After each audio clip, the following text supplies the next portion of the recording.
Alam nyo ba na may isang Pilipino ang nahatulan ng parusang kamatayan sa pamamagitan ng lethal injection matapos sa 23 years na walang death penalty, at ang buong bansa ay nagulantang sa isyong ito?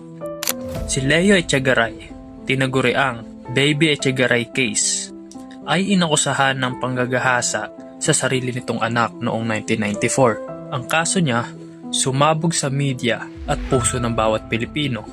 Matapos ang 3 taon na paglilitis at apela na tinanggihan, dinala si Leo mula sa New Bilibid Prison papunta sa chamber ng lethal injection noong February 5, 1999. Sa uling sandali niya, sinabi niya sa sambayan ng Pilipino na patawarin ito sa nagawa niyang kasalanan at tumatak ang katagang Pilipino pumatay ng kapwa Pilipino. Ang kanyang kamatayan ay nagpasiklab ng napakalaking debate sa bansa na kung dapat bang ibalik ang death penalty o hindi. Hanggang ngayon, hati pa rin ang opinyon ng mga Pilipino tungkol sa kanyang kaso.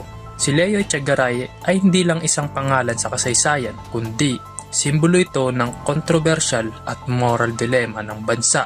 Para sa inyo, dapat lang ba siyang patawan ng parusang kamatayan o makulong na lamang na panghabang buhay?